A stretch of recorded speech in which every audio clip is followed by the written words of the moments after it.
Adobe Photoshop CS3 তে আপনি কোনো ডকুমেন্ট স্ক্যান করার পরে ফটোশপ ওপেন করার পরে এই যে নিচে দেখতে পাচ্ছেন একটা শ্যাডো পড়ছে, আর হচ্ছে উপরে দেখতে পাচ্ছেন একটা সিল আছে। এটা কিভাবে রিমুভ করবেন?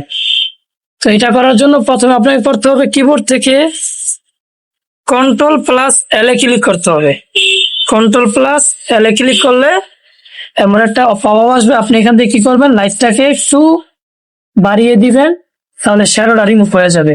আর এখান থেকে একটু বাড়িয়ে দিবেন, তাহলে কালারটা অ্যাডজাস্ট হয়ে যাবে।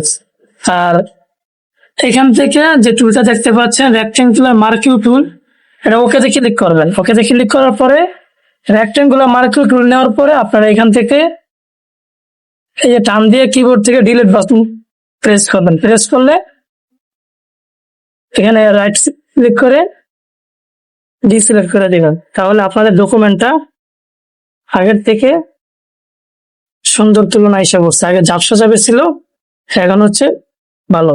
সেম ভাবে কোনো জায়গায় যদি আপনি রিমুভ করতে চান, আপনি মার্কিং টুল দিয়ে সিলেক্ট করে কিবোর্ড থেকে ডিলিট বাটন প্রেস করলে আপনার ডকুমেন্টটা রেডি। তো এইভাবে আপনারা পিন দিতে পারবেন, যে কোনো ডকুমেন্ট আপনারা এডিটও করতে পারবেন। যদি মনে করেন যে এখানে আরো লেখা বসাবেন, বসাইতে পারবেন। এ হচ্ছে প্রসেস। ধন্যবাদ সবাই।